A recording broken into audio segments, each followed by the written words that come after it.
DIRadiocast.com, DI Documentaries, the evolution of Bahamian music in the digital era. I'm TJ Douglas Sands from the DS3 Entertainment Group, sitting here with MDeez. It's your boy. I love it so much. I like the other people say it. It's your boy MDeez. Is that right? Yeah, you got it. Now, I think it's very interesting. I kind of want to give you some props.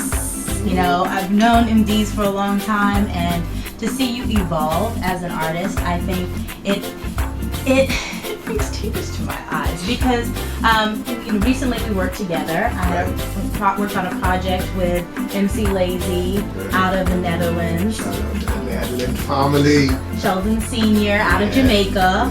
Yourself and Gia Miran out of Eleuthera. Right. And I just wanted to say, as you're reaching out and you're evolving into this era of now you're incorporating Rake and Scrape into your music and your musical identity, where do you see the sales of your music going?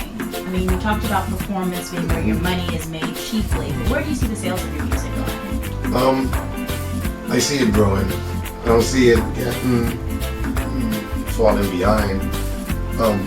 As long as I keep the great music out there and keep surrounding myself with people who are trying to grow along toward the industry, I see my music, the sales of my music reaching to places that I couldn't even imagine.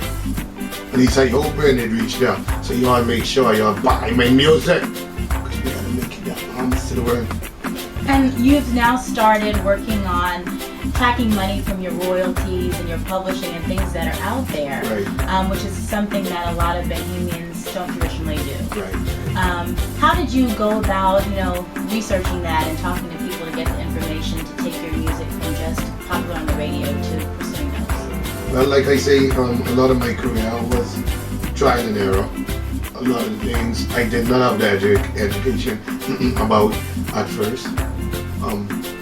But moving along with the road that I was on and speaking to people, I got to understand that there was a lot of things that I was overlooking business-wise. And one of the things was my royalties and publishing. I always heard about it, but I didn't have the knowledge of exactly what it is and how crucial it is to my career. So, shout out to my boy Sammy Star. We were in a conversation, and Bodine, shout out to Bodine. We all were sitting down at a show, and we had the topic about publishing and do you really get paid for it in the Bahamas, And Sammy, out of the blue, was like, I got a publisher and I get paid from every station and everything. I was like, oh yeah? You get a publisher? I can call you tomorrow.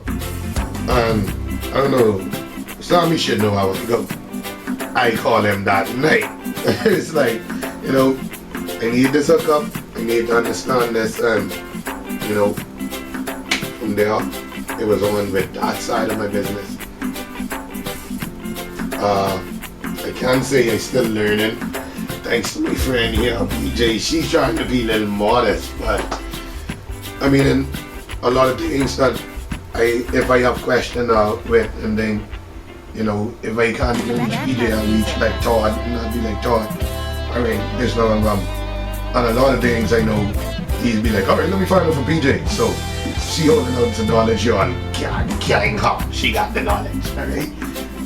And then, I really appreciate that, and I mean, I appreciate what you and DI Radiocast and then do for Bahamian artists on the whole, because there are a lot of us that are not educated about the business side, and that's one of the major problems that's cramping us.